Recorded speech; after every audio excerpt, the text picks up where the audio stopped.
This video was brought to you by CuriosityStream. Hi everyone, it's Inés and welcome back to Draw Curiosity. Yes, it's another informational coronavirus video. I do think it's abundantly clear from the data that we have a pandemic in our hands. And many countries are definitely starting to register double and triple and in some cases even quadruple digits of new cases per day, which to me is a sign of community spread and exponential growth, which is characteristic to an uncontained pandemic. Personally, I think many governments have reacted rather than actually be proactive with regards to the coronavirus. And all of this is in spite of having had a month's heads up to see how things actually went down in China and now in Italy and Iran, and seeing what measures could have been taken to contain and slow the spread of the virus. That being said, I know this sounds quite dire and I sound pretty down, but I would urge everyone to be alert and to take good precautions, but without panicking either, because after all, anxiety helps no one other than make things worse. I would know, I have OCD. In this video, I want to address how to safely put on and take off a face mask, how to wash your hands, and how to put on hand sanitizer. It may seem like an extremely basic and unnecessary video, but I know that many of us, including myself quite honestly, we're not perfect at doing all of these things. We touch lots of things in our environment, we then go on to touch our faces, and honestly we probably don't wash our hands quite as well as we should or apply hand sanitizer as regularly as we should. We're very good at knowing these things in theory, but it's good to also have them in practice.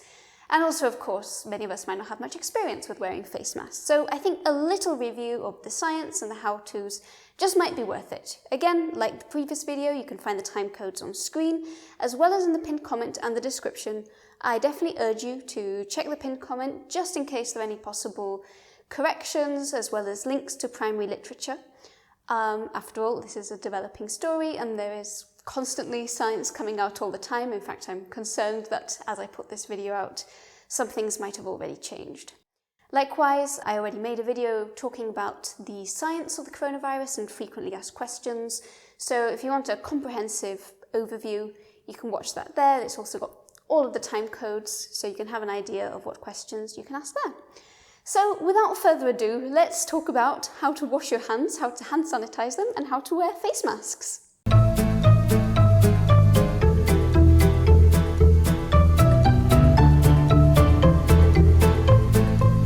Firstly, face masks. I've seen a lot of conflicting advice on face masks, from which one should be worn to whether they should even be worn at all. Now, personally, in my opinion, the two most troubling claims are the following. One, that only sick people should wear face masks, and two, that face masks will make you more likely to contract the virus than not wearing them. Firstly, wearing a face mask does offer a layer of protection from droplet infection via the nose and oral mucosa. It won't protect your eyes and it might not protect you from aerosolized particles, but it does protect from droplet infection. And for sick people wearing a surgical face mask, it prevents the droplets from exiting the mask and reaching other people. So technically, yes, if sick people wore face masks, then no one else would necessarily be required to wear them. However, as we know, people with the coronavirus can still shed and transmit the virus onto other people whilst they're in that pre-symptomatic phase, or asymptomatic if they don't develop COVID-19 at all.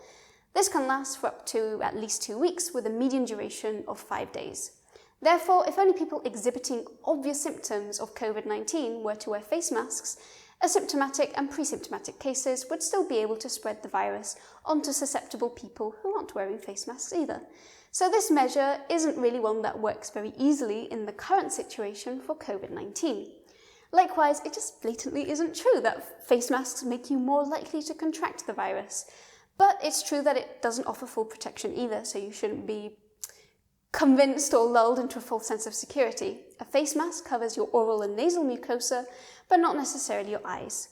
Likewise, if you haven't fitted it properly to your face, then it might not protect you quite as well as you intend. What is most important, I would say, is to avoid touching your face whilst wearing the mask or taking the mask off improperly, because then that would defeat the whole point of wearing the face mask in the first place. I'm also aware that there are mask shortages in general, and quite honestly, I suspect the healthcare advice that has been doled out officially might be more to do with this. So at the same time, I'd probably only recommend wearing disposable masks if you are likely to be in close contact with large groups of people of unknown status, such as spending a long time on public transport, airports, large gatherings, or going to the doctors or to a hospital. And honestly, I'd recommend avoiding all of that entirely if you can. Keep a safe distance of at least 1 meter from people where possible when you're not wearing a mask. I'm now going to demonstrate here how to wear and remove a face mask as safely as possible. It's going to be a surgical face mask because firstly, I don't own an N95, but secondly, an N95 allows for particles exhaled by the wearer to be shed outside the mask.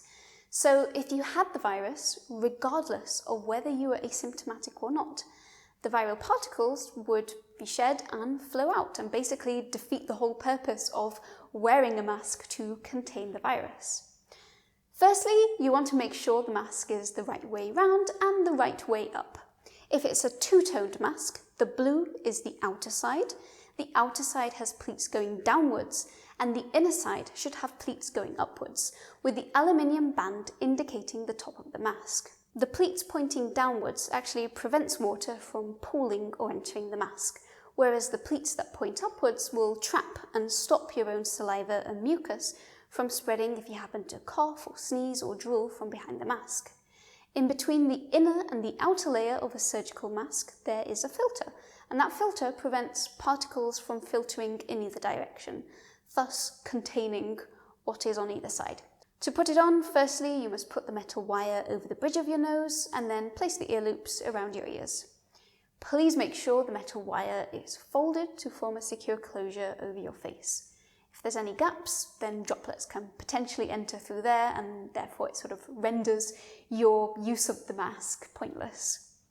When it's time to remove the mask, don't touch the front of the mask because it could potentially have viral particles. So instead, make sure you're removing the ear loops carefully and dispose of the mask. Make sure you sanitize your hands appropriately afterwards, so even if you do happen to touch the mask, you're still ensuring that none of those particles find their way to your mucosa. Obviously, the best course of action is for you to go and wash your hands. So now let's talk about hand sanitization. The most likely way to contract this virus, as well as through droplet infection, is by touching a contaminated surface with your hands and then later touching your face with the contaminated hand. The truth is, we are constantly touching things in our environment, whether we are aware of it or not, and we certainly touch our faces very often, whether absent-mindedly or not. So whilst we should probably make an active effort to not touch our faces, it is also worth upping our hand hygiene, so at least when we do poke our faces, our hands at least will be clean. So the best way to sanitize your hands is definitely to wash them. It feels a bit patronizing of me to do a tutorial on how to wash your hands, but I think it's a good idea to have a reminder on how to do it so thoroughly just to be safe, because it's very easy to do a very quick hand wash that might not be very effective. 2 pieces of advice I've heard and which I really like is, firstly, the duration of your hand wash should be approximately 2 times the Happy Birthday to You song, and secondly, it should be as thorough as if you had just chopped some extremely hot chili peppers and then wiped your hands all over them, but then you need to go and remove some contact lenses with them. The hand washing should look something like this. Firstly, if it is a public bathroom, perhaps have a couple of tissues ready in advance, open the tap, wet your hands, and apply enough soap. Then make sure your soaping covers the palms of your hands.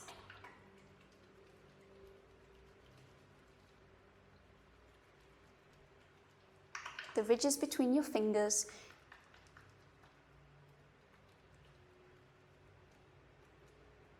your knuckles,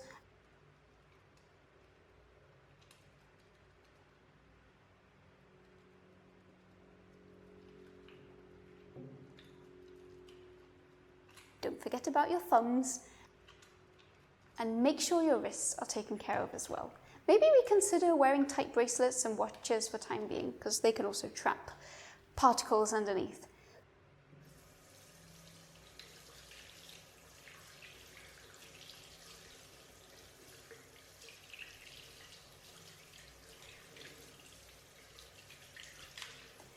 the tap with an elbow or your tissue paper to avoid touching it, dispose of the tissue, and exit the bathroom, preferably without using your hands.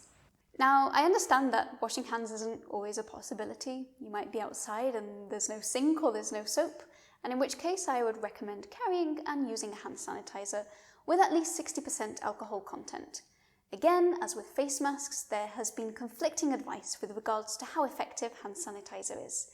Strictly speaking, no studies have been carried out on the effectiveness of hand sanitizer with the SARS-CoV-2 virus, but there are studies that look at the efficacy of hand sanitizers and disinfectants on reducing the infectivity of the SARS coronavirus, and the results are loud and clear. Rubbing alcohol actually works really well on enveloped viruses such as the coronavirus, and exposures of 30 to 60 seconds can dehydrate the virus.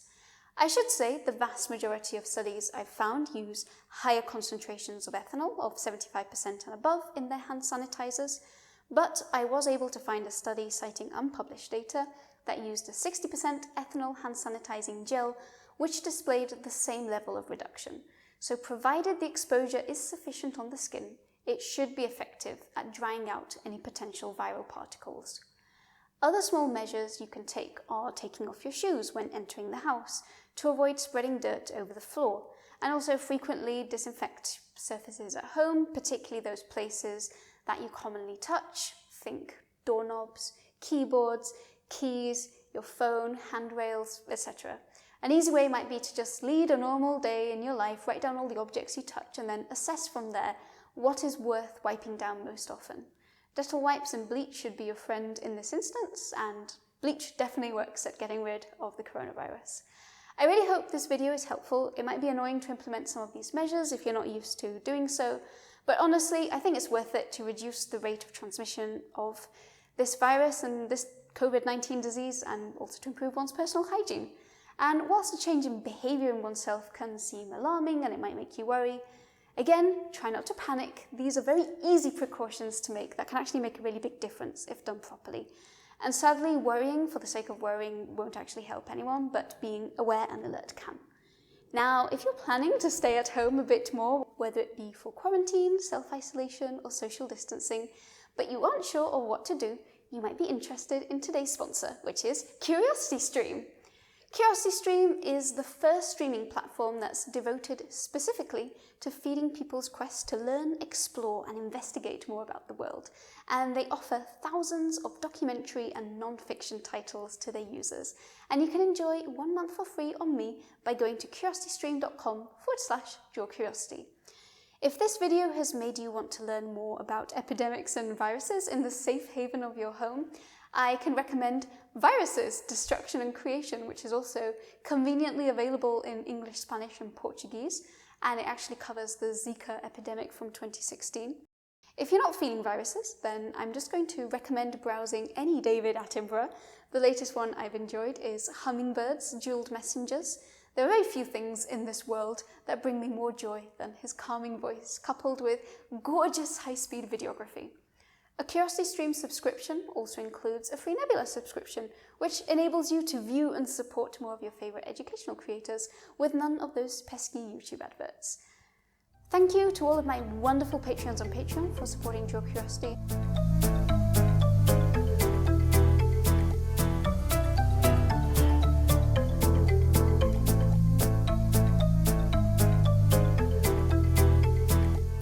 As always, thank you so much for watching me, and I'll see you in the next one. Bye. And stay healthy, and clean, and disinfected.